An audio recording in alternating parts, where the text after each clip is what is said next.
Hello everyone, welcome back to our YouTube channel. मेरे साथियों, एक बार फिर से आपका हार्दिक स्वागत है। तो आज हम देखने वाले हैं साइंस का सेट नंबर 5, जो कि आखिरी group D ALP technician and railway, जिस भी एग्जाम में साइंस आती है रेलवे की, उसके लिए बहुत इंपॉर्टेंट होने वाला है। दोस्तों, ये जो क्वेश्चन मैं आपको करा रहा हूँ, ये लेटेस्ट 2025 के आगे एग्जाम के क्वेश्चन है। तो आप ये नहीं कि कोई पुराने क्वेश्चन नहीं समझिएगा, ठीक है। इसकी पीडीएफ आपको मेरे टेलीग्राम चैनल एंड व्हाट्सएप पे मिल जाएगी, व्हाट्सएप ग्रुप में। इसके लिंक मैं आपको डिस्क्रिप्शन में दे दूँगा, वहाँ से आप ज्वाइन कर लीजिए। तो आज का हमारा फर्स्ट क्वेश्चन है, स्पायरोगाइरा में प्रजनन की विधि क्या है? यानी कि जो स्पायरोगाइरा जो होता है, उसमें प्रजनन की विधि क्या होती है? तो इसका आंसर हो जाएगा दोस्तों विखंडन। यानी कि विखंडन जो होता है वो विखंडन स्पायरोगाइरा में जब प्रजनन की विधि क्या होती है, विखंडन होती है। बाकी दोस्तों अपन बात करते हैं ऑप्शन नंबर बी यानी कि मुकुलन की। तो जो मुकुलन की बात करते हैं, मुकुलन हाइड्रा जो होता है दोस्तों, हाइड्रा यानी कि हाइड्रा किसके द्वारा करता है? तो हाइड्रा जो होता है वो मुकुलन के द्वारा करता है। ये आपको याद रखना है, ठीक है। नेक्स्ट क्वेश्चन है, निम्नलिखित में से कौन सी धातु खुले में रखने पर आग पकड़ लेती है? तो दोस्तों, जैसे कि आपको पता होगा, सोडियम। सोडियम को दोस्तों अपन किस में रखते हैं? मिट्टी के तेल में रखा जाता है। क्यों रखा जाता है? क्योंकि सोडियम धातु जो होती है वो बहुत ही ज़्यादा अभिक्रियाशील होती है, ठीक है। तो सोडियम इसलिए अपन किस में रखते हैं? सोडियम को मिट्टी के तेल में रखा जाता है। तो इसका आंसर हो जाएगा ऑप्शन नंबर 2। बाकी दोस्तों, अगर बात करते हैं सोडियम का परमाणु क्रमांक कितना है, इसका प्रतीक होता है Na, परमाणु क्रमांक होता है 11, ठीक है। नेक्स्ट क्वेश्चन देखिए, सूत्रीय विभाजन के समय एक कोशिका खालिस्तान, यानी कि जब दोस्तों सूत्रीय विभाजन होता है तो एक कोशिका खालिस्तान नई कोशिका बनाने के लिए विभाजित होती है। तो इसका आंसर होगा ऑप्शन नंबर 4 यानी कि 4 इसका आंसर हो जाएगा। अगला क्वेश्चन है, कौन सी धातु है, कौन सी धातु युग्म कमरे के तापमान पर पिघलना आरंभ कर देते हैं? तो दोस्तों, ये आपको याद रखना है, गैलियम और सीरियम जो होती है वो कमरे के तापमान पर पिघलना कर देती है। दोस्तों, गैलियम जो होती है वो लगभग 29.67 डिग्री सेल्सियस पर ही पिघलने लग जाती है। ये आपको याद रखना है, एनसीईआरटी में दिया हुआ है, ठीक है। अगला क्वेश्चन है, निम्नलिखित में से कौन सा अणु द्विपरमाणिक प्रकृति का होता है? द्विपरमाणिक, जैसे कि अपन हीलियम का प्रतीक करें तो इसका अपना He होता है। ऑक्सीजन मतलब क्या होता है? O2। आर्गन मतलब होता है Ar, और फास्फोरस मतलब कि P होता है। तो इसमें कौन सा है? ऑक्सीजन जो है वो द्विपरमाणिक कणों का होता है, ऑप्शन नंबर 2। नेक्स्ट क्वेश्चन है, निम्नलिखित में से कौन सा धातु चालक का प्रतिरोध को बढ़ाएगा? अच्छा दोस्तों, प्रतिरोध क्या होता है? प्रतिरोध जो होता है वो विद्युत धारा की राह में रुकावट होता है, ठीक है। इसने पूछा कि कौन सा चालक का प्रतिरोध को बढ़ाएगा। यानी कि अगर दोस्तों, अगर ऊपर उसके अनुप्रस्थ काट के क्षेत्रफल को घटा देंगे, यानी कि मान लो कोई इतनी नली है, अब अपन इसको इतना कर देते हैं, इसमें प्रतिरोध क्या होगा? प्रतिरोध जो है ना बढ़ जाएगा। जैसे मान लो प्रतिरोध पहले इतना था, अभी कितना थोड़ा प्रतिरोध क्या होगा? बढ़ जाएगा। तो इसका आंसर हो जाएगा ऑप्शन नंबर 4 यानी कि अनुप्रस्थ काट के क्षेत्रफल को घटाना। नेक्स्ट क्वेश्चन है, कौन सा हार्मोन शरीर में कार्बोहाइड्रेट, प्रोटीन, वसा की चयापचय को नियंत्रित करता है और इसके संश्लेषण के लिए आयोडीन आवश्यक होता है? तो जिसको आयोडीन जैसे बात है, तो इसका आंसर हो जाएगा ऑप्शन नंबर 3 यानी कि हार्मोन अपना होता है थायरोक्सिन हार्मोन। बाकी याद रखना, तो इंसुलिन हार्मोन, टेस्टोजन हार्मोन, ये किसमें? मानव में पाया जाता है, याद रखना दोस्तों इसको। और एड्रेनलिन हार्मोन जो है उसको अपन क्या बोलते हैं? लड़ोड़ो हार्मोन भी कहते हैं, ठीक है। एक अपने रखना दोस्तों इंसुलिन हार्मोन भी। अगला है, निम्नलिखित में से कौन सी पदार्थ की अवस्था के बीच चरण संक्रमण नहीं है? कौन सा है जो चरण संक्रमण नहीं है? ऊर्ध्वपातन होता है। ऊर्ध्वपातन क्या होता है? अगर कोई वस्तु सीधे ठोस से गैस में कन्वर्ट हो जाती है, किसमें? गैस में, तो उसका अपन बोलते हैं ऊर्ध्वपातन। उत्सर्जन जो होता है दोस्तों, मानव उत्सर्जन तंत्र का भाग है, जिसका भाग नहीं है पता था, ठीक है। संघनन होता है, बाकी बाष्पीकरण भी इसका भाग होता है।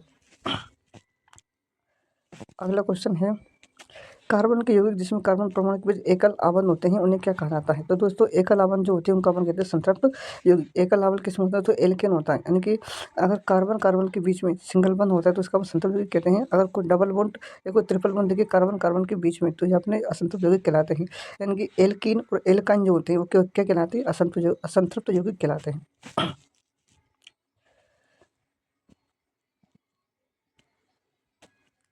निम्नलिखित में से कौन सा कथन किसी वस्तु की गतिज ऊर्जा और स्थितिज ऊर्जा के योग का सही वर्णन करता है? तो इसका आंसर हो जाएगा कुल यांत्रिक ऊर्जा।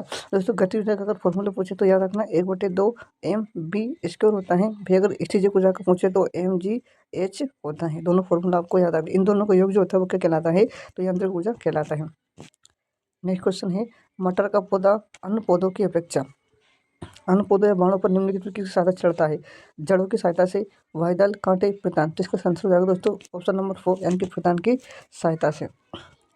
नेक्स्ट क्वेश्चन है, गोलीय दर्पण के प्रत्येक पृष्ठ का व्यास किसके समान होता है? शक्ति के व्युत्क्रम, फोकस दूरी, अपवर्तन वक्रता त्रिज्या। सही आंसर होगा ऑप्शन नंबर 3 यानी कि अपवर्तन। याद रखना दोस्तों, वेरी इंपॉर्टेंट है। गोलीय दर्पण का जो होता है उनका जो परावर्तक पृष्ठ का व्यास जो होता है वो अपवर्तन के बराबर होता है। नेक्स्ट क्वेश्चन है, गिलहरी का शरीर लड़ाई या भागने की तैयारी किस निम्नलिखित में से किस हार्मोन का उपयोग करता है? तो ये अपना हो जाएगा दोस्तों ऑप्शन नंबर ए यानी कि एड्रेनल हार्मोन। इस हार्मोन को क्या नाम से जानते हैं? तो इसको अपन जानते हैं दोस्तों लड़ोड़ो हार्मोन। यानी कि जब कोई लड़ाई करने के लिए जो जो होता है वो कौन सा, जिससे आपको अधिक गुस्सा आता है, इसके लिए कौन सा हार्मोन जिम्मेदार होता है? तो एड्रेनल हार्मोन जिम्मेदार होता है। बाकी दोस्तों टेस्टोस्टेरोन हार्मोन याद रखना मानव में पाया जाता है, ठीक है। इसके इनकी मानव में होने वाली वृद्धि या बदलाव के लिए यह हार्मोन जिम्मेदार होता है। बाकी थायरोक्सिन हार्मोन जो कि थायराइड ग्रंथि से निकलता है, ये किसके आयोडीन की मात्रा को नियंत्रित करने का काम करता है? थायरोक्सिन हार्मोन, ठीक है। अगला क्वेश्चन है, स्पोरोगेनिक ब्लॉक्स में कोशिकाएं बीजाणु होते हैं जो अंततः एक नए राइजोपस व्यक्ति में विकसित हो जाते हैं। इस तरह के अलग प्रजनन को किस रूप में जाना जाता है?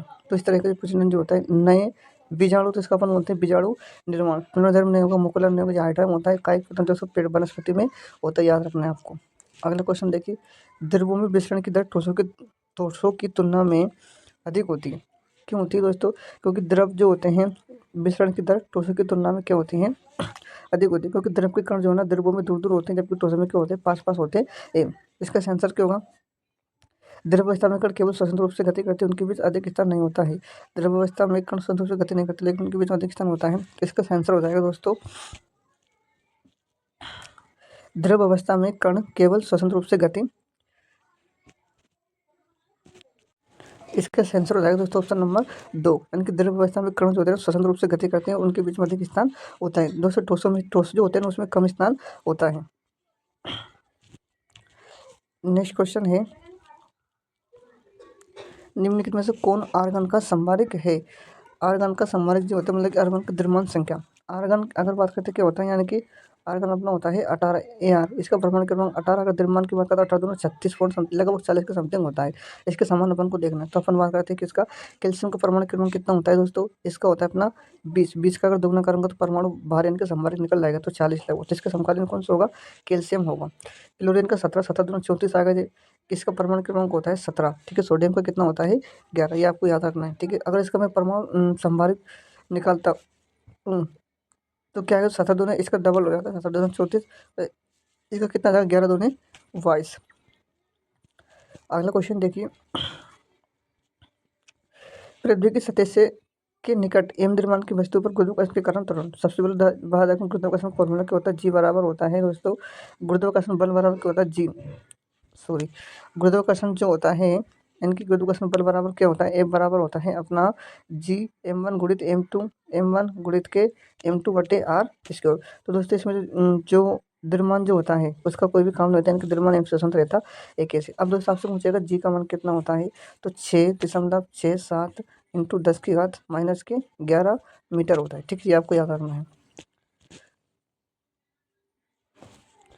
नेक्स्ट क्वेश्चन है, स्पाइरो वगैरह एक बहुकोषीय जीव है जो परिपक्व होने पर छोटे छोटे टुकड़ों में टूट जाता है। ये टुकड़े नए जीव विकसित हो जाते हैं। इस प्रजनन की इस विधि को अपन क्या कहते हैं? तो इस विधि को अपन कहते हैं दोस्तों पुनर्जनन, ठीक है। इस विधि को क्या कहते हैं दोस्तों? पुनर्जनन। अगला देखिए, दृष्टि के अववर्धक दोषों के आधार पर निम्नलिखित विकल्पों में संयुग्म की पहचान। मायोपिया क्या होता है दोस्तों? मायोपिया होता है निकट दृष्टि दोष, ये तो गलत हो जाएगा। हाइपर मायोपिया दूर दृष्टि सही है, ये गलत हो जाएगा। प्लस मायोपिया ये सही हो जाएगा। मायोपिया पर निकट दृष्टि दोष और हाइपरमेट्रोपिया दूर दृष्टि दोष होता है, ऑप्शन नंबर 4 से हो।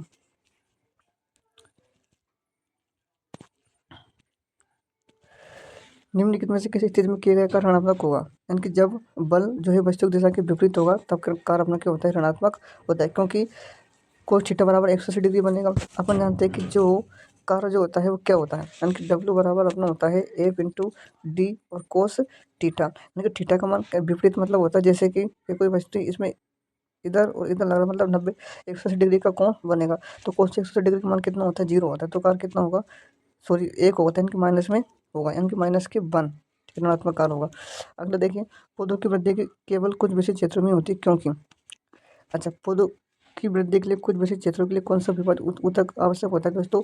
मेरिस्टेमिक ऊतक, यानी कि विभाजक ऊतक, जो केवल किन्हीं क्षेत्रों में पाया जाता है। जैसे जैसे अपने जो पेड़ का अपना क्या होता है, जड़ों पर पाया जाता है और थोड़ा तनों पर पाया जाता है, केवल कुछ ही क्षेत्रों में पाया जाता है।